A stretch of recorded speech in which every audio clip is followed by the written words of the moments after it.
우리 다 같이 자리에 일어나셔서 주의 임재 앞에 하나님께 찬양하심으로 주의 예배 하나님께 드리겠습니다.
다 같이 사도신경으로 신앙 고백하시겠습니다. 존경하사 천지를 만드신 하나님 아버지를 내가 믿사오며 그 외아들 우리 주 예수 그리스도를 믿사오니 이는 성령으로 잉타하사 동정녀 마리아에게 나시고 본디오 빌라도에게 고난을 받으사 십자가에 못 박혀 죽으시고 장사한 지 사흘 만에 죽은 자 가운데서 다시 살아나시며 하늘에 오르사 전능하신 하나님 우편에 앉아 계시다가 저리로서 산 자와 죽은 자를 심판하러 오시리라. 성령을 믿사오며 거룩한 공예와 성도가 서로 교통하는 것과 죄를 사하여 주시는 것과 몸이 다시 사는 것과 영원히 사는 것을 믿사옵나이다. 아멘. 다 같이 자리에 앉으시고 찬송가 433장 찬양하겠습니다.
고맙고 좋으신 사랑의 하나님, 지난 주간에도 저희들 삶의 주인이 되어주셔서 불꽃 같은 눈동자로 지켜주셨고 사랑의 품으로 품어주셔서 저희들을 이 험한 세상 가운데에서 지켜주셨다가 오늘 주의 날에 주님께 이렇게 모여 감사로 예배드리게 해주심에 감사를 드립니다.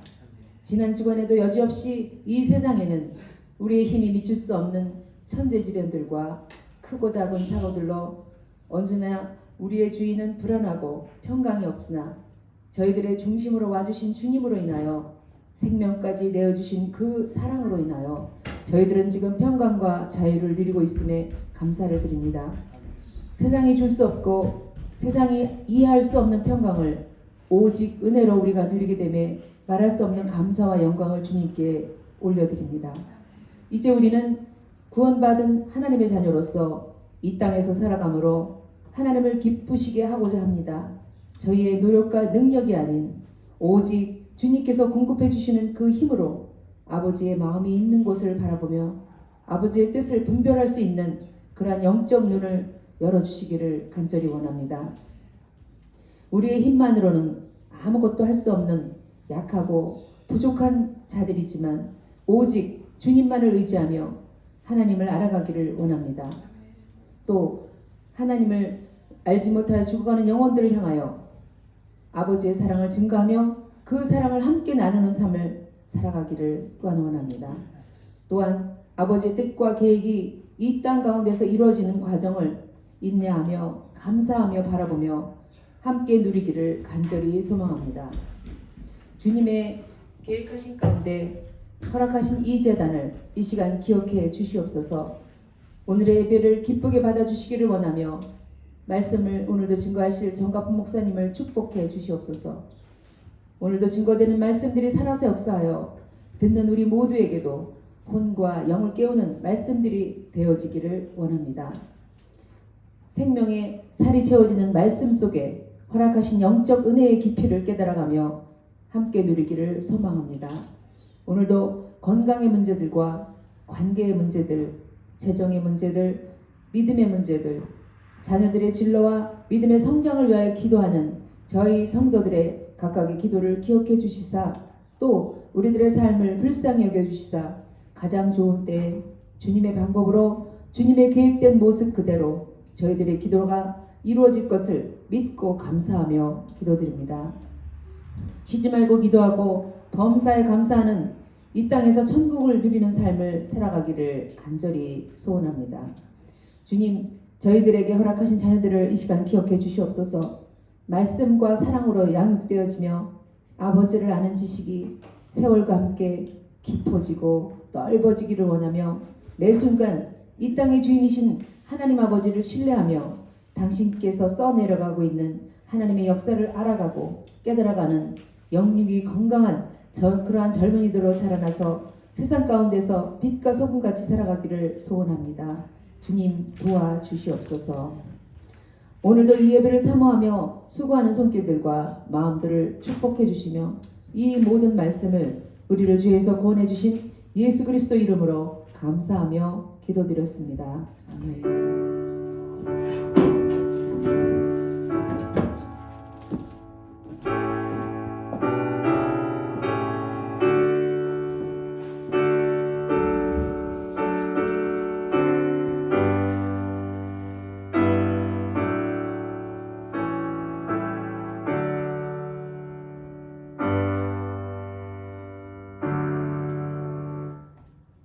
네, 시간 봉헌하겠습니다.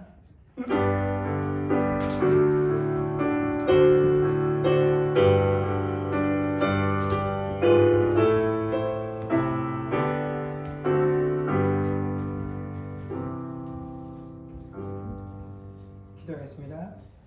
좋으신 하나님 은혜를 감사합니다. 지난 한 주간 동안에도 하나님께서 각 가정 가운데 허락하신 귀한 일터와 사업장에서 일하게 하시며 내가 거둔 모든 것들이 하나님께서 내게 베푸신 은혜인 것을 고백하며 예물 바치게 하시니 주여 감사합니다.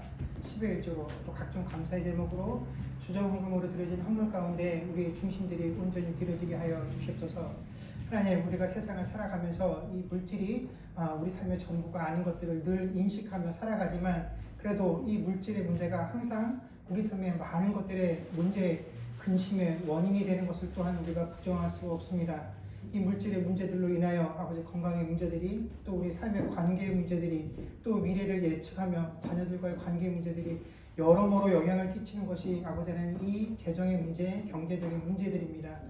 이것들을 아버지 하나님 우리가 개선하려다 보면 어쩔 수 없이 하나님과 재물을 겸하여 섬길 수밖에 없는 것이 우리의 삶의 모습인 것을 하나님 고백합니다. 이 모습 이대로 주님 앞에 내어놓습니다. 하나님, 우리가 이 모든 것들을 동시에 겸하여 섬길 수 없다라는 것을 알진데, 하나님, 우리의 삶에 변화가 있게 하여 주시옵소서. 하나님, 우리가 참으로 물질을 섬기는 것이 아니라 하나님을 섬길 수 있도록 하나님 우리의 중심 가운데 하나님의 주인 되신들을 아버지 하나님 날마다 인식하게 하여 주옵시고, 기억나게 하시고, 우리의 마음판에 새겨주시고, 또 아버지 하나님, 우리가 정말 기본적으로 이 경제적인 문제들로 인하여 근심하고 걱정하고 고민하는 일들이 생기지 아니하도록 하나님, 또한 이 상황 가운데도 하나님께서 간섭하시고 역사하는 은혜가 있게 하여 주시옵소서. 하나님, 이 일들을 감당할 수 있도록 주의 강건함들을 허락하여 주옵시고, 또 아버지 하나님 준비하고 계획하는 모든 가정들마다 하나님께서 간섭하여 주셔서 아름다운 열매들을 거둘 수 있는 그런 귀한 터전들이 되게 하여 주시옵소서. 오늘도 피치 못할 형편들로 인하여 함께 예배드리지 못하는 그 환경 가운데 교우들을 주께서 기억하시사 아버지 하나님 이 상황 가운데 간섭하여 주셔서 하루속히 함께 예배드릴 수 있는 그런 상황들이 회복되어지게 하여 주옵소서. 감사드리며 우리 주 예수님 이름으로 기도드립니다. 아멘. 예, 우리 학생들은 공고 공부하러 이동하도록 하겠습니다.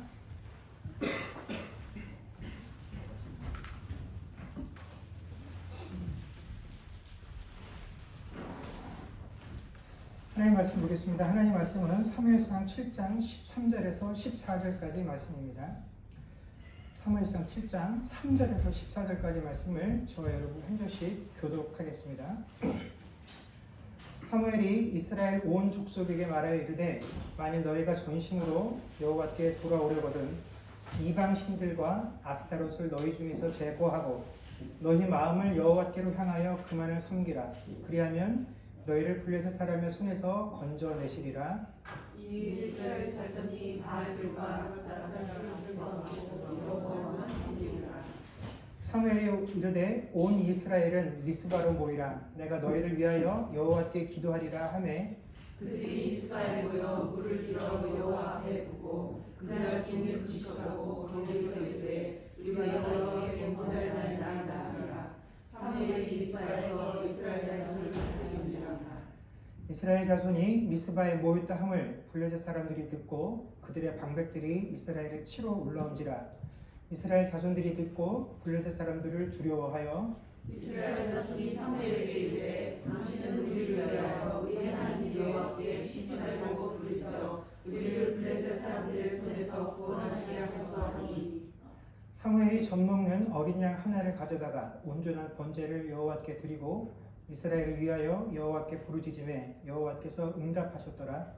사무엘이 번제를 드릴 때 블레셋 사람이 이스라엘과 싸우려고 가까이하매 그날에 여호와께서 블레셋 사람에게 큰 은혜를 바라여 그들을 어렵게 하시니 그들이 이스라엘 앞에 패한지라.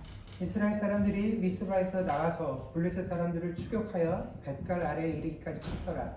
사무엘이 돌을 펴여 미스바와 센 사이에서 이르되 여호와께서 여기까지 우리를 도우셨다고 그 이름을 에베네셀이라 하니라.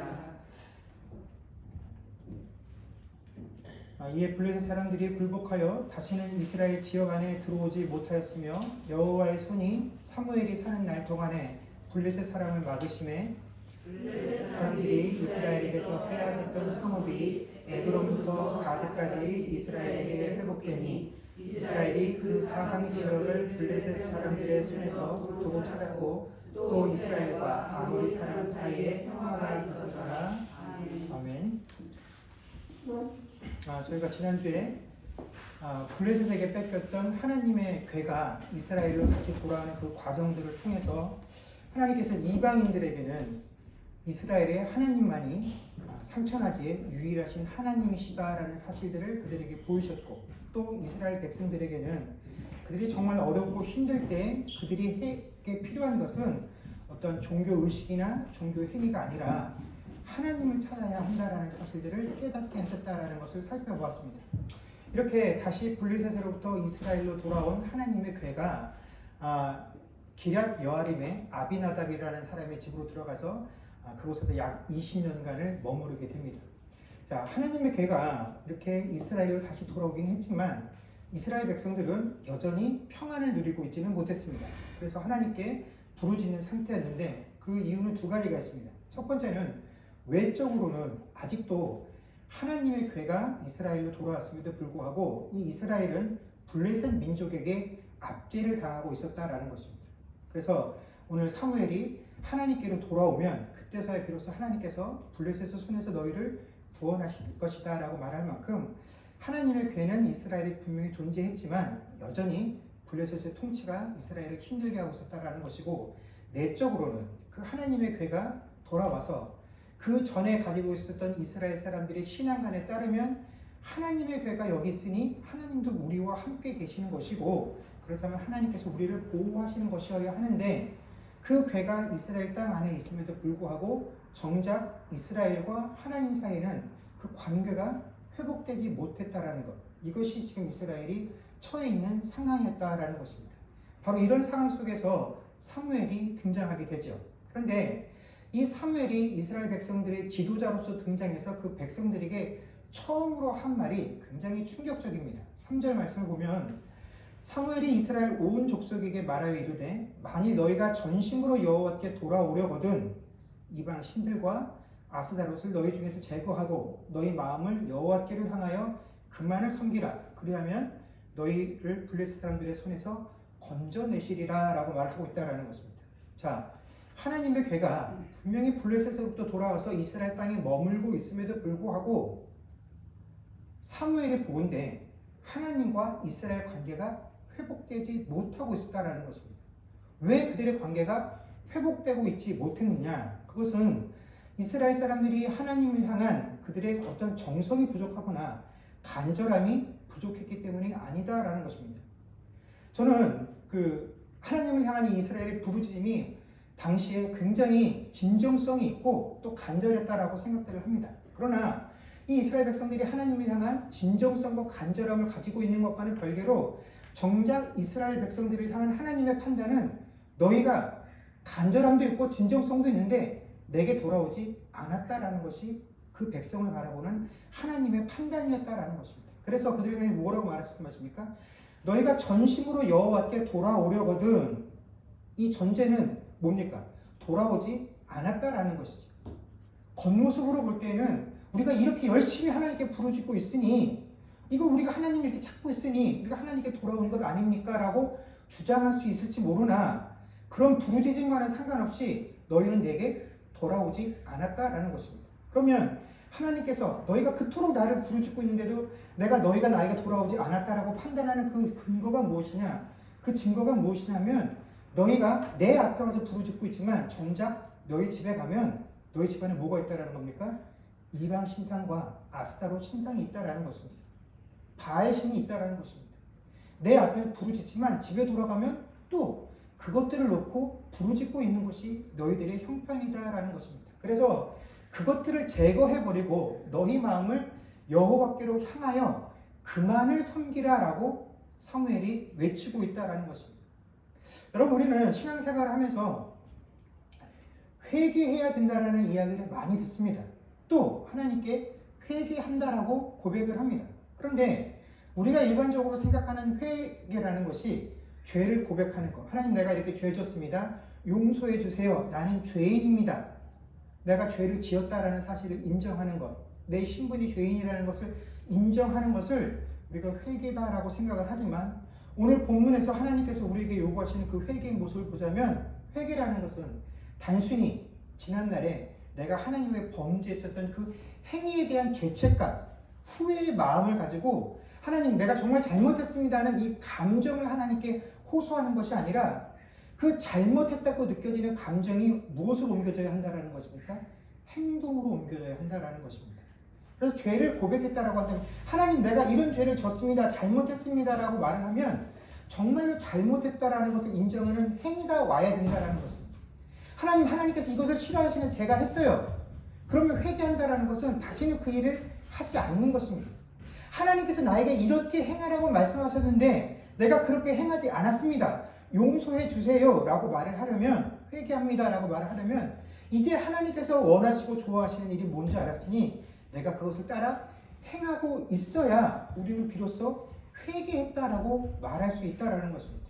그래서 우리가 이 신앙생활을 하면서 예수님의 사랑을 오해할 때가 많은데, 어떤 오해가 우리 가운데 있냐면 이 죄에 대한 용서에 대해서 우리가 큰 착각을 하고 있다는 것입니다. 우리가 하나님은 우리의 어떤 죄라도 용서해 주시는 분이다라고 우리가 고백들을 합니다. 그런데 여기서 어떠한이라는 것은 그 사람의 신분, 그 사람이 가지고 있는 배경, 또 우리가 생각할 때 나는 그렇게 큰 죄 지은 거 없어. 뭐 원죄 빼고 나면 내가 뭐 그렇게 큰 잘못을 했나? 뭐 엄마 아빠 속속일 것 정도뿐이지. 빨간불 때 차 몰고 지나간 것 그 정도뿐이지. 거기에 비하면 저렇게 살인을 저지른 사람하고 나하고는 비교할 바도 아니야 라고 말을 하지만, 그런 것과 상관없이, 죄의 경중과 상관없이 하나님은 누구라도 아무리 큰 죄를 지은 사람이라고 하더라도 하나님 옆에 나와 죄를 자복하면 그의 자복을 들으시고 구원해 주신다라는 것입니다. 그러나 이 말은 동시에 내가 스스로 내가 무슨 큰 죄를 그렇게 지었어? 이 정도는 죄도 아니야 라고 하는 그런 작은 흠을 가지고 있다라고 할지라도 하나님은 결코 그 작은 흠도 어떻게 해요? 용납하지 않으신 분이라는 것을 우리가 잊고 살 때가 많이 있다라는 것입니다.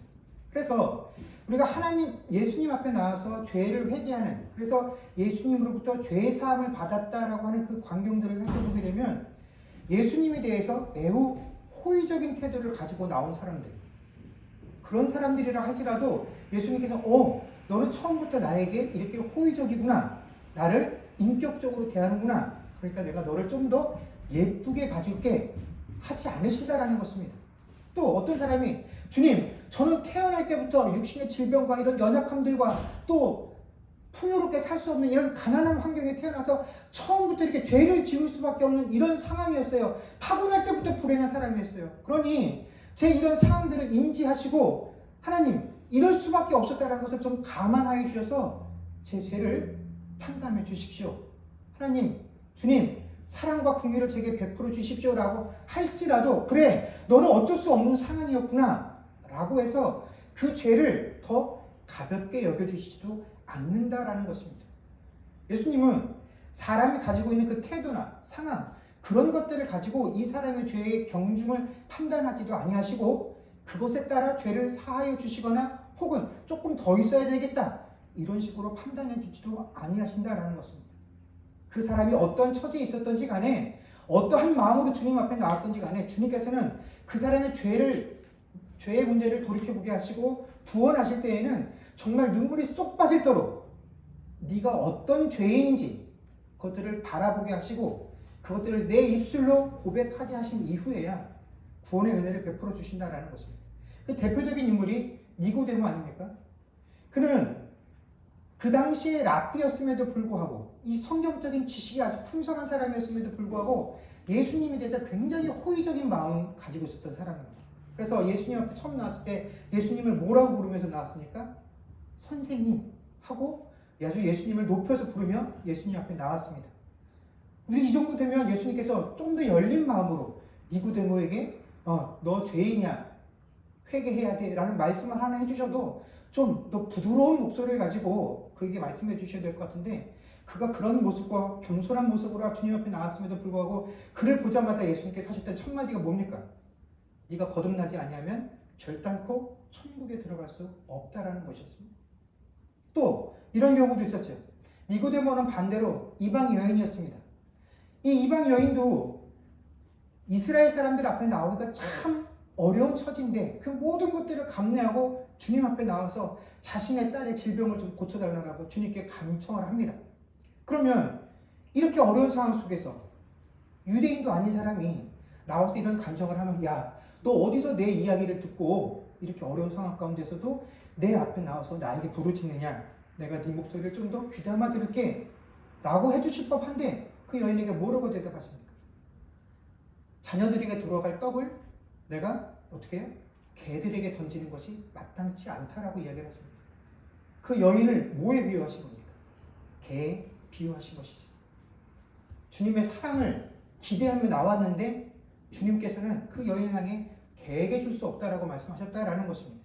이처럼 주님은 우리가 어떤 이성적이고 합리적인 그런 통찰력을 가지고 역시 예수님 말씀 참 들을만해, 따를만해 그런 마음을 가지고 나왔다고, 그런 겸손한 태도를 가지고 나왔다고 해서 너는 열린 마음이구나 하고 더 인정해 주시는 것도 아니고, 내 이 절박한 심정들을 가지고 나와서 주님, 나 정말 주님 아니면 죽습니다, 살려주십시오 하는 그런 절박한 상황을 가지고 나왔다라고 해서 주님께서 더 잘 봐주신다라는 것도 아니다라는 것입니다. 주님은 첫 번째로 네가 죄인이라는 사실, 그래서 주님 하나님을 내 구주로 모시지 않고는 내가 살 수 없다라는 그 사실을 인정해야 그 순간에 구원의 은혜를 베푸신다라는 것이죠. 그렇기 때문에 이 모든 것들을 이미 태어나는 그 순간부터 율법을 통하여 알고 있는 이스라엘 백성들인데, 스스로 하나님께 선택받은 백성이다라고 말하는 그들이 하나님 앞에 나와서 이렇게 간절히 부르짖고 있음에도 불구하고 집안에 들어가서는 이방 신들을 두고 있다라는 이 상황이 정말 이해하기 어려운 것이다라는 것입니다. 여러분, 설사 그 전까지는 그랬다 할지라도 하나님의 괴가 빼앗겼다가 다시 돌아오는 이 과정들을 직접 경험하고, 지금 하나님 앞에 나와서 우리가 블레셋에게 이렇게 압제를 당하고 있으니 하나님 우리를 좀 불쌍히 여겨주십시오라고 하나님께 간절히 부르짖고 있고 하나님의 도우심을 구하고 있는 상황이라고 한다면, 최소한 하나님 앞에 나오기 전에 무슨 일들을 하고 나와야 됩니까? 그럼 당연히 무상을 제거하고 나와야 하지 않겠습니까? 집안에 있는 이방 신상들을 버리고 나서야 하나님께 나와서 하나님 좀 도와주십시오 이렇게 말할 수 있는 자격이 되는 거 아니겠습니까? 여러분, 이 정도는 상식 아니겠느냐 하는 것입니다. 그런데 사무엘이 이 말을 할 때까지 이스라엘 백성들은 그것들을 그냥 다 가지고 있으면서 하나님 앞에 나와서는 또 회개한다라고 이야기를 한다는 것입니다. 하나님, 우리를 불쌍히 여겨주십시오. 우리를 구원해 주십시오. 하나님, 제가 잘못했습니다. 이 환난과 어려움으로부터 저를 구원해 주십시오. 우리의 문제를 해결해 주십시오라고 부르짖고 있는데, 정작 집에는, 내 마음에는, 내 이 품 속에는 그 이방신들을 함께 품고 그것들을 놓지 않고 있었다라는 것입니다. 이런 뻔뻔한 모습에 기가 찰 지경이죠. 그런데 이스라엘 백성들이 가지고 있는 이 태도가 바로 우리들이 가지고 있는 문제점이다라는 것입니다. 이스라엘 백성들이 이렇게 다급한 상황 속에서도 뻔뻔스럽게 하나님 앞에 이러한 모습으로 당당할 수 있었던 이유는, 그들이 자신들은 한 번도 하나님을 배반한 적이 없다고, 우리는 하나님을 버린 적이 없다라고 여기기 때문에 그렇다라는 것입니다. 여러분, 하나님의 괴를 빼앗긴 상황만 한번 살펴보십시오. 그들은 블레셋과의 전쟁에서 패했습니다. 우리가 왜 이방 민족과의 전쟁에서 패했지? 하고 그 이유를 곰곰이 생각해 보니까 하나님께서 우리와 함께하지 아니하셨기 때문이야 라고 진단을 내립니다. 그러면 어떻게 하나님과 우리가 함께할 것인가? 그거는 하나님의 임재를 상징하는 그 하나님의 괴를 우리가 함께 가지고 나가 싸워야 한다라고 하는 신앙 지식을 가지고 있었다라는 것입니다. 그래서 실제로 그 하나님의 괴를 앞세워서 다음 전쟁에 나가죠. 그런데 여러분, 그렇게 행하고 있는 와중에도 그들의 품속에 뭐가 있었습니까? 이방 신상이 있었다라는 것입니다. 하나님이 우리와 함께 계셔야 된다라고 느끼는, 그래서 그것을 행하고 그것을 판단하는 그 순간에도 다른 신을 품고 동시에 하나님을 섬기고 있었다라는 것입니다. 하나님을 섬기고 있었기 때문에, 하나님 앞에 나왔기 때문에, 하나님을 우리 품에 두려고 했었기 때문에 다른 이방 신상들을 섬기고 있는 것은 하나님과 함께하니까 아무 문제가 될 것이 없다라고 느끼며 살아갔다라는 것입니다. 그래서 하나님의 괴를 빼앗기는 그 순간은 이스라엘 사람들에게 충격이었습니다. 하나님의 괴를 빼앗겼네? 근데 하나님이 우리를 떠나셨네? 근데 그 하나님의 괴가 돌아오고 나니까 또다시 걱정이 사라졌습니다. 하나님이 다시 우리에게로 돌아오셨네. 이제 우리는 다시 하나님의 은혜와 사랑을 받을 수 있겠네. 예전의 모습으로 모든 것이 다 돌아갔다라는 것이죠. 이것이 이스라엘 백성들이 처해 있는 상황이다라는 것입니다. 여러분, 근데 이게 이스라엘만의 문제겠습니까? 이스라엘 백성들에게만 해당하는 문제겠습니까? 아닙니다. 이게 우리의 문제라는 것입니다. 여러분, 우리 역시 신앙생활하면서 하나님 앞에 참 부끄러워서 감추고 싶은 그런 모습들이 있다라는 것입니다. 하나님 우리에게 사랑하라고 말하지만 사랑하지 못하는 존재가 너무나 많이 있어요. 하나님만 섬기고 하나님만 의지하라고 그러는데 난 사실 하나님만 섬기지도 않고 하나님만 의지하지도 않아요. 내 가족들을 의지하고 내 자녀들을 의지하고 내 건강을 의지하고 내 돈을 의지합니다. 내 실력들을 의지합니다. 내가 세운 계획들을 의지합니다. 그런데 이렇게 살아가고 있으면서도 하나님 앞에서는 늘 뭐라고 핑계를 대냐면 하나님 어쩔 수 없잖아요. 하나님 어쩔 수 없잖아요. 그래서 부끄럽고 떳떳하지 않은 그런 삶을 살고 있음에도 불구하고 어쩔 수 없다라는 그 핑계를 대서 하나님만 섬겨야 되는 그 상황을 해결하려 하지 않는다라는 거죠. 내 계획, 내 의지, 이것을 버려야 되는데 못 버린다라는 것입니다. 하나님만 의지하고 하나님만 신뢰해야 되는데 그러기 위해서 내가 버려야 할 것들을 버리지 못한다라는 것입니다. 여전히 그것을 내 마음속에 꼭 품은 채로 살아가면서도 하나님 어쩔 수 없어요. 내가 이것들을 의지하고 신뢰하고 놓칠 수 없지만 그래도 나는 하나님 역시 좋아해요. 그러니 하나님, 나는 당신의 백성이고 당신은 나의 하나님이시니 당신은 사랑과 자비와 은혜가 긍휼이 풍성하신 분이시다라고 우리에게 말씀해 주셨으니 내가 비록 당신만 사랑하고 당신만 의지하지는 못하지만 그래도 당신은 나를 지키고 보호해 주실 것이다라고 나는 믿겠습니다. 당신보다 내가 세운 목표와 내 계획들을 우선시하며 그 내 계획과 목표를 따라서 이루어질 그 결과들을 내가 더 의존하고 더 신뢰하지만 그것들을 거두기 위해서라도 하나님, 나는 당신을 포기할 수 없어요. 내 계획, 내 뜻, 그래서 내가 원하는 그 결과를 얻기 위해서 하나님, 당신의 도움이 필요합니다. 그래서 하나님을 찾는 이런 아이러니가 바로 우리 신앙의 모습이다라는 것입니다. 이게 이스라엘 백성들, 지금의 이 이스라엘 백성들의 모습들하고 하나도 다를 것이 없다라는 것입니다. 우리는 하나님을 찾고 하나님 앞에서 잘못했다라고 말하고 용서를 구하면 그것이 회개다라고 생각을 하지만 오늘 이 사무엘서에서 하나님께서 우리에게 말씀해 주시는 것은 참 회개라는 것은 하나님께서 우리에게 요구하시는 회개라는 것은 하나님만을 온전히 섬기는 데 방해가 되는 그 모든 것들을 다 어떻게 된다고요? 제거해야 된다라는 것입니다. 그리고 난 이후에 하나님께로 돌아오라라는 것입니다. 물론 우리가 신앙생활하면서 하나님 앞에 하나님 그래요. 내가 지금까지는 그렇게 살아왔지만 지금 이 상황을 해결하고 모면하기 위해서는 내가 모든 것을 다 버리고 다 포기할게요. 그러니 하나님 들어주십시오. 일단 이렇게라도 거짓 회개 얼마든지 할 수 있습니다.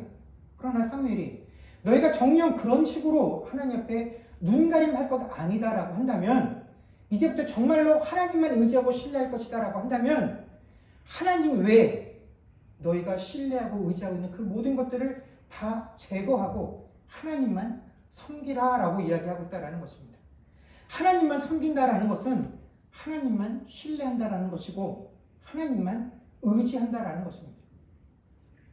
내가 갖고 싶은 것, 소유하고 싶은 것, 되고 싶은 것은 다른 것인데 그런 것들을 걷기 위해서 그것들이 되기 위해서 하나님을 섬기는 것은 하나님을 섬기는 것이 아니다라고 사무엘이 말하고 있는 것입니다. 그래서 이스라엘 백성들은 정말로 회개를 했을까요? 저는 이 순간만큼은 이스라엘 백성들이 참으로 회개했다라고 생각을 합니다. 이렇게 회개를 외친 사무엘이 이스라엘 백성들을 향해서 이제 미스바로 모이라라고 이스라엘 백성들을 권면합니다. 그리고 이스라엘 백성들이 미스바로 다 모였을 때 그들 앞에서 단을 쌓고 금식을 하고 하나님 앞에 회개를 하죠. 이렇게 이스라엘 백성들이 미스바에 모여서 하나님을 섬기고 있다는 그 소문이 블레셋 사람들에게 전달이 되어지고 블레셋 사람들이 이때다 싶어서 이 이스라엘을 치기 위해서 올라오게 됩니다. 상황이 이렇게 되자 이 이스라엘 백성들이 두려움에 휩싸이게 되죠. 그런데 이번에는 우리가 어떻게 이 환난을 벗어날 것인가? 전에는 하나님의 궤를 가지고 나가자 했는데 이번에는 좀 달랐죠. 뭐라고 사무엘을 찾아와서 부탁을 합니까? 우리를 위하여 우리 하나님 여호와께 쉬지 말고 기도해 주십시오라고 간청했다라는 것입니다. 비로소 이스라엘 백성들이 자신들의 도움이 어디로부터 오는지를 알고 누구를 의지합니까? 하나님을 의지하기 시작했다라는 것입니다. 그래서 사무엘은 하나님 앞에서 기도하고 하나님께서는 그 기도를 들으시고 이스라엘 백성들의 간구에 응답을 하십니다. 어떻게 응답을 하십니까? 하나님께서 이 기도를 들으시고 하셨던 그 응답의 첫 번째는 블레셋 진영에 우레를 보내신 것입니다. 그래서 이 우레로 인해서 블레셋 진영이 큰 혼란에 빠지게 되죠. 그래서 이스라엘 블레셋 백성들이 별것 아닌 것에 두려움을 느끼게 되고 자기들끼리 혼란에 빠져서 이미 성경에서는 그 상황을 놓고 뭐라고 표현하냐면 블레셋이 패하였다라고 기록을 하고 있습니다. 그런데 이것으로 끝난 게 아니죠. 이스라엘 백성들이 멀리서 블레셋 진영이 보이지도 않는 곳에서 야, 블레셋 사람들에게 어떤 일이 일어났는지도 모른 채 하나님이 우리에게 승리를 주셨구나 하고 그 승리를 맛본 것이 아니라 하나님께서는 그렇게 블레셋 진영을 혼란스럽게 이미 승패를 결정 지으신 후에 이스라엘에게 뭐라고 명령하시냐면 너희가 내려가서 블레셋을 치라고 명령하십니다. 그래서 이스라엘 사람들이 뱃갈 아래까지 그 블레셋 사람들을 쳐서 내려가기 시작했죠. 그래서 이 과정을 우리가 이렇게 보게 되면 짧은 내용이지만 이 이스라엘의 승리는 한 가지 공식이 등장을 합니다. 그게 뭐냐면 이스라엘의 승리는 하나님의 도우심과 이스라엘 백성들의 순종이 결합되어져서 만들어진 승리다라는 것입니다. 그래서 이 모든 것은 하나님께서 베푸신 우리가 거두는 승리는 결국은 강권적으로 하나님께서 모든 것을 행하시는 일입니다. 하나님께서 간섭하시는 그 일에 이미 승패는 결정되어져 있는 것입니다. 그러나 하나님께서 이렇게 강권적으로 역사하신 것이지만 그 행위, 전쟁이라는 행위는 누구에게 일임하십니까? 이스라엘 백성들에게 일임하신다라는 것입니다. 여러분, 우리가 이 땅을 살아가면서 겪게 되는 모든 영적인 전쟁들은 이미 그 승패가 결정되어져 있는 것입니다. 하나님께서 이미 승리를 결정 지으신 일들을 우리가 살아가면서 무엇하냐면 확인하는 것 뿐입니다. 그런데 그 확인하는 과정을 우리는 하나님께서 다 정해놓으시고 그냥 어려움 없이 그것을 가서 취하기만 했으면 좋겠는데 하나님은 그 확인하는 그 과정을 우리가 어떻게 하십니까? 땀 흘리고 피 흘리고 고통스럽고 그 과정들을 걸쳐서 하나님께서 우리에게 허락하신 그 승리를 그런 과정들을 통해서 확인하게 하신다라는 것입니다. 그런데 여러분, 이스라엘 백성들은 이 전쟁터를 나가기 전에 이미 블레셋과의 수많은 전쟁에서 한 번도 이겨본 적이 없습니다. 나가는 족족 전쟁에서 패했었어요. 그 전과 지금을 비교할 때 무엇 하나 개선되어진 것이 없습니다. 오늘은 우리가 이 전쟁터에 나가면 이길 것이라는 보장이 아무것도 없었습니다. 더 달라진 상황이 없었죠. 그럼에도 불구하고 이스라엘 백성들은 어떡합니까? 아무것도 달라진 상황이 없고 더 개선되어진 조건이 없었지만 하나님께서 나가라 하시니 나가서 싸우기 시작했고 싸우고 나니까 승리를 거둘 수 있었다라는 것입니다. 이처럼 내 눈에 내 손에 무엇 하나 보장되어진 것이 없음에도 불구하고 하나님이 나가 싸우라 하시니 그 하나님 명령에 순종하며 싸우러 나가는 것, 여러분, 이것이 하나님을 신뢰하고 의지하는 것이다라는 것입니다. 하나님께서 우리에게 요구하시는 하나님을 섬긴다라는 것이 바로 이러한 모습이다라는 것이지. 그래서 이렇게 미스바에서부터 벳갈에 이르기까지 이스라엘 군대가 파죽지세로 이 블레셋 군대를 물리치고 나서 그곳에 이르러서 사무엘이 돌을 하나 취하여 세우고 그곳에 이름을 에벤에셀이라고 짓죠. 여러분, 에벤에셀의 그 뜻이 뭡니까? 여호와 하나님께서 여기까지 우리를 도우셨다라는 것이 이 에벤에셀에 담겨져 있는 의미입니다.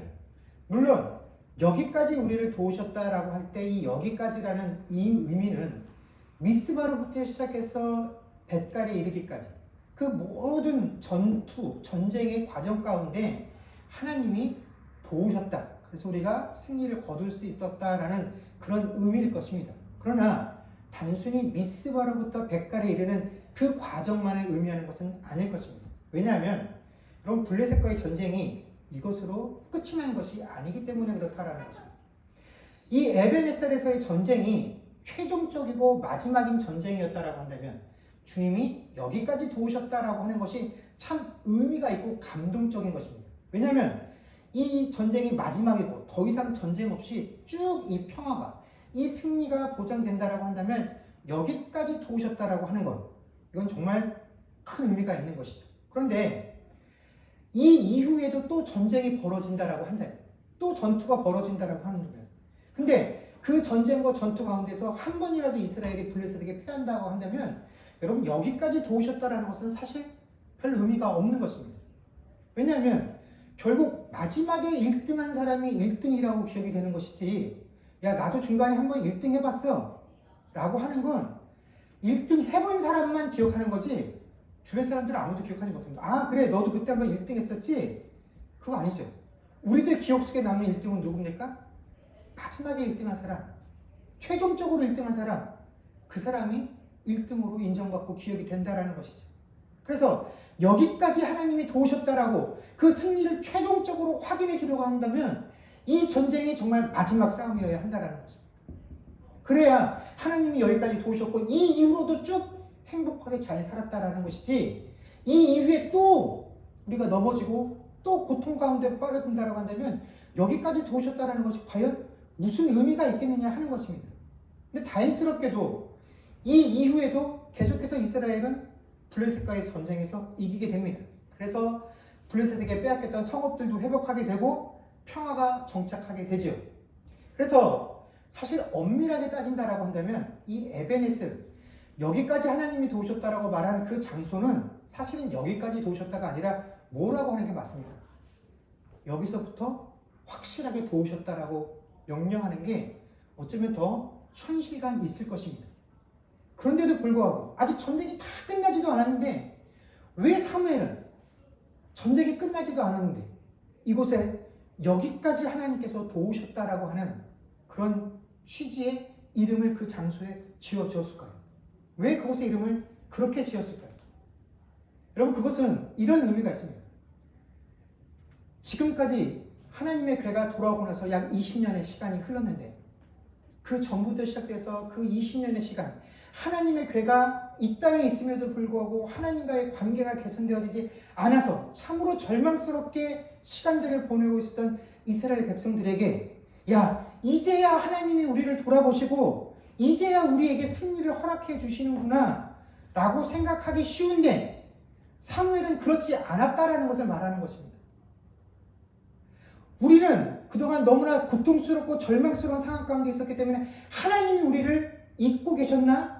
하나님이 우리를 버리고 계셨나라고 생각되어지는 그 수많은 시간 속에서도 사실 하나님은 우리와 함께 계셨었다라는 그 사실들을 이스라엘 백성들 앞에 선포하는 것, 그것이 여기까지 도우셨다라는 말의 그 고백에 참 의미이다라는 것입니다. 그래서 사무엘은 야 지금 이 순간 우리가 승리하고 있으니까 이 승리 가운데 하나님께서 우리와 함께 하시고 승리를 허락하셨으니 참 그 하나님은 좋은 하나님이시고 우리와 함께 계시는 하나님이야 라고 말하는 것이 아니라 우리가 정말 잊고 싶고 다시금 기억하고 싶지 않은 그 고통스러웠던 그 시간들 속에서도 하나님은 언제나 우리와 함께 계셨다라는 것, 하나님 그 순간에 한 번도 우리를 그냥 그대로 우리만 남겨두신 적이 없었다라는 것, 우리는 하나님이 있었나 하는 그 순간에도 하나님께서는 언제나 우리와 함께 계셨다라는 것. 그래서 그 시간들이 지나고 난 이후에 비로소 우리가 승리를 맛보는 이 순간이 되었을 때 이 모든 것들이 쌓이고 쌓여서 우리가 승리를 경험하게 되었다라는 것, 바로 이 모든 것들이 하나님의 계획 가운데 있으며 하나님께서 허락하신 승리다라는 것을 고백하는 것이 바로 여기까지 도우셨다라는 그 에베네셀의 의미이다라는 것입니다. 사랑하는 성도 여러분, 우리는 이 땅을 살아가면서 어렵고 힘든 일을 만나게 되면 제일 먼저 드는 생각이 이 생각이죠. 하나님이 왜 나를 도와주지 아니하시지?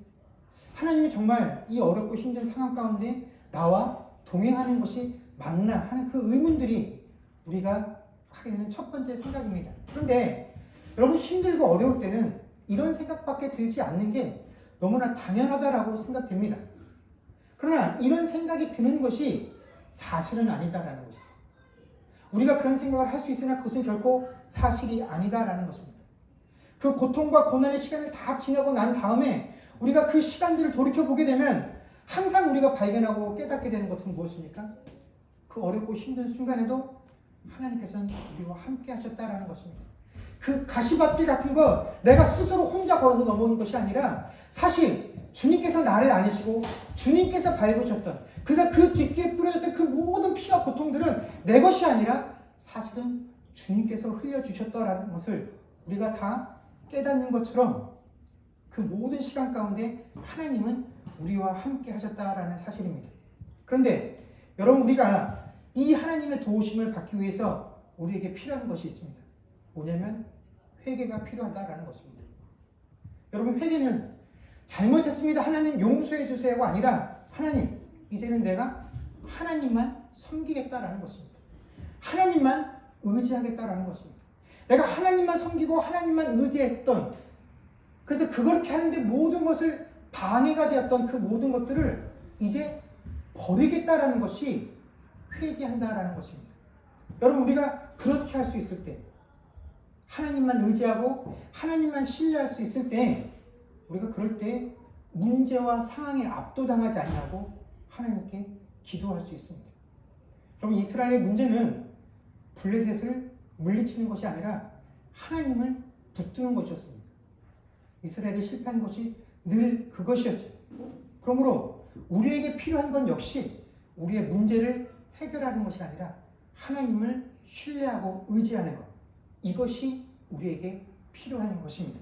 바로 그럴 때 우리 앞에 펼쳐진 어떤 문제 앞에서도 여기까지 나를 도우신 하나님을 의지하고 우리가 또 일어설 수 있는 것입니다.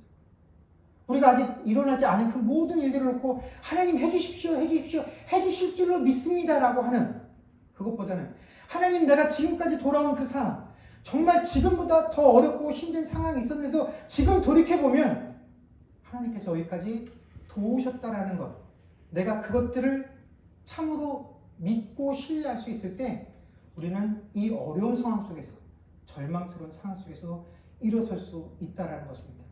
사무엘이 했던 그 고백처럼 우리에게 주어진 상황 속에서도 여기까지 우리를 도우셨다는 그 사무엘의 고백으로 일어설 수 있는 저와 여러분들이 되어질 수 있기를 주의 이름으로 간절히 축원합니다. 기도하겠습니다.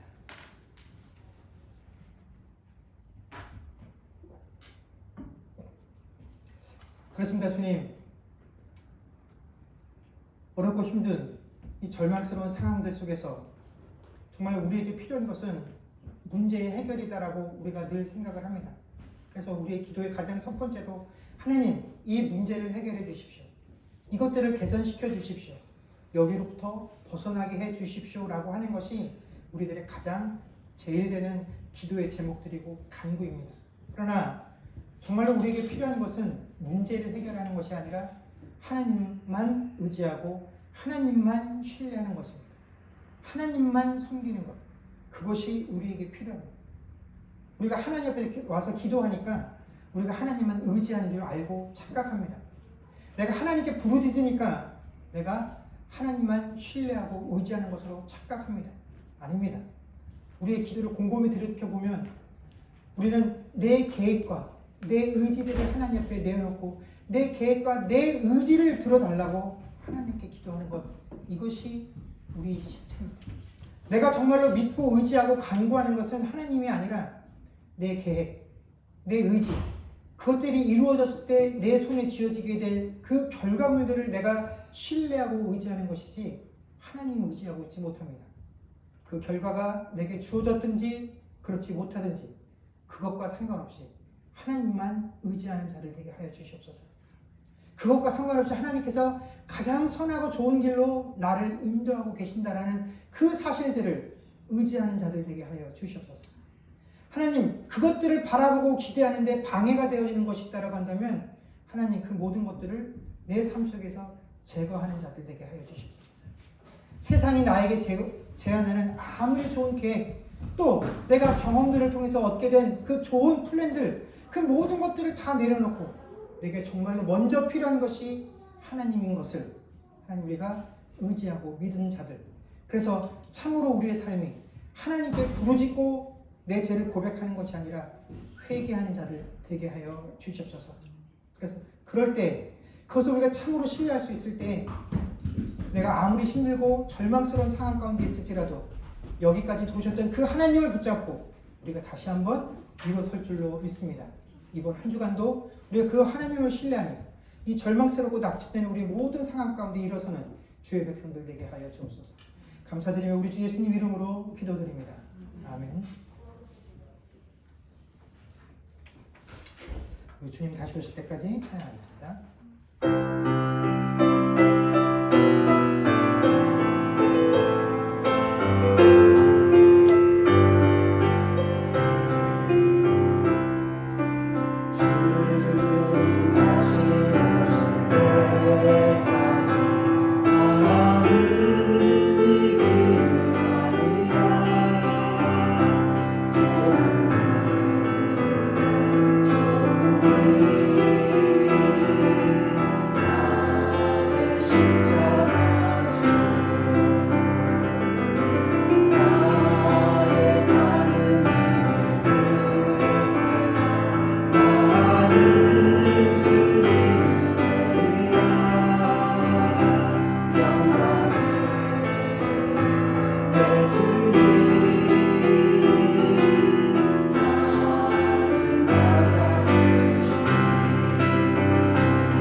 기도하겠습니다.